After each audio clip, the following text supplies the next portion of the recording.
Hi guys, welcome to my channel. இன்றைக்கி வீட்டில் ஈஸியாக தம் பிரியாணி எப்படி செய்யலான்னு தான் பார்க்க போகிறோம். ஒரு பெரிய பாத்திரம் எடுத்துகிட்டு ஒரு 3 ஸ்பூன் எண்ணெய் ஊற்றிக்கோங்க.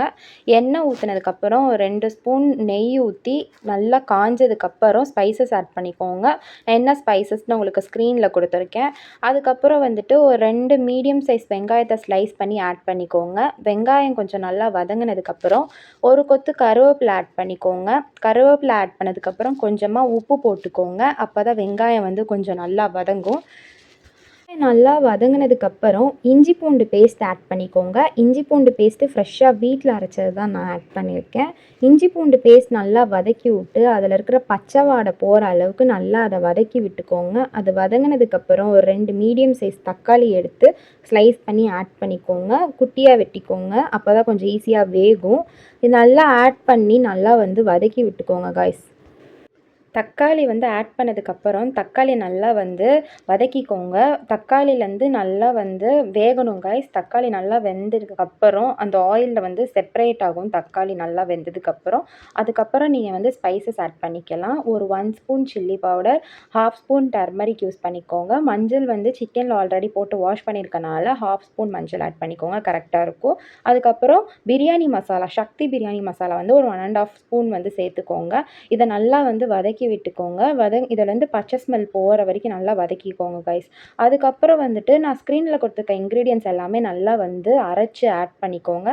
இது வந்து நம்ம பிரியாணிக்கு நல்ல ஒரு ஃப்ளேவரும் ஒரு நல்ல கலரும் கொடுக்கும் கைஸ். இதை நீங்கள் நல்லா வந்து வதக்கிக்கோங்க. வதங்கி இதுலேருந்து பச்சை ஸ்மெல் போகிற அளவுக்கு வதக்கிக்கோங்க. அதுக்கப்புறம் ஒரு 1/2 லெமன் வந்து ஸ்க்வீஸ் பண்ணி ஆட் பண்ணிக்கோங்க. அதுக்கப்புறம் ஒரு 1/2 கர்ட், நாங்கள் வந்து பேக்கெட் எடுத்துருக்கனால ஒரு 1/2 கர்ட் வந்து யூஸ் பண்ணியிருக்கோம். அந்த அளவு தான் நான் சொல்கிறேன்.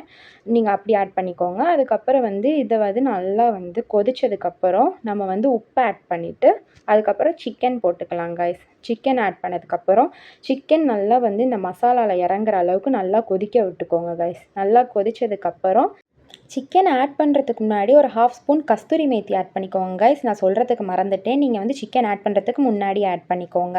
அதுக்கப்புறம் சிக்கன் ஆட் பண்ணிவிட்டு நல்லா வந்து மசாலாவில் வந்து நல்லா வதக்கிக்கோங்க. வதக்கிட்டு கொஞ்சமாக வாட்டர் ஆட் பண்ணி நல்லா வந்து கொதிக்க விடுங்க கைஸ். மூடி போட்டு நல்லா கொதிக்க வச்சுருங்க. பிகாஸ் அப்போ தான் வந்து அந்த மசாலா வந்து எல்லாமே நல்லா சிக்கனில் வந்து இறங்கும். நல்லா இறங்கினதுக்கப்புறம் 20 மினிட்ஸ் பிஃபோரே நாங்கள் வந்து ஜீரக சம்பா 2 1/2 டம்ளர் அரிசி வந்து நல்லா ஊற வச்சுட்டோம் கைஸ். ஜீரக சம்பா அரிசி யூஸ் பண்ணிங்கன்னா சூப்பராக இருக்கும் பிரியாணி. நல்லா ஊற வச்ச சீரக சம்பா அரிசியை வந்து ஆட் பண்ணிவிட்டு அதை நாங்கள் வந்து 2 1/2 கிளாஸ் அரிசிக்கு நாங்கள் வந்து 4 கிளாஸ் வாட்டர் ஆட் பண்ணியிருக்கோம் கைஸ். நாங்கள் ஊற வச்ச தண்ணியவே தான் ஆட் பண்ணியிருக்கோம். நல்லா வதக்கி விட்டுட்டு இப்போ இந்த டைமில் உப்பு இருக்கா இல்லையான்னு செக் பண்ணிவிட்டு நீங்கள் உப்பை ஆட் பண்ணிக்கலாம். அதுக்கப்புறம் ஒரு தட்டை வச்சு மூடிட்டு ஒரு வெயிட் மேலே வச்சுருங்க கைஸ். அரிசி வந்து ஹாஃப் குக் ஆனதுக்கப்புறம் இரண்டி எடுத்து நீங்கள் வந்து மேலோட்டமாக வந்து வதக்கலாம். நல்லா வந்து வதக்கி என்ன பண்ணிடுங்க, ஒரு 2 தேங்காய் சிரட்டை எடுத்து சூடு பண்ணி மேலே வந்து போட்டுக்கோங்க. பிகாஸ் நம்ம வந்து விறகு அரிசியில் செஞ்சோன்னா கங்கு மேலே வைக்கலாம். ஸோ நம்ம வந்து நார்மல் கேஸில் செய்கிறோன்னா இந்த மாதிரி தம் போட்டுக்கலாம் கைஸ். அவ்வளோதான் கைஸ், பிரியாணி ரெடி. நீங்கள் வந்து நெய் ஊற்றிட்டு நல்லா வந்து பிரியாணி சர்வ் பண்ணிக்கலாம். அவ்வளோதான் கைஸ். நெக்ஸ்ட் வீடியோவில் பார்க்கலாம். மறக்காம சப்ஸ்கிரைப் பண்ணிடுங்க. பாய்.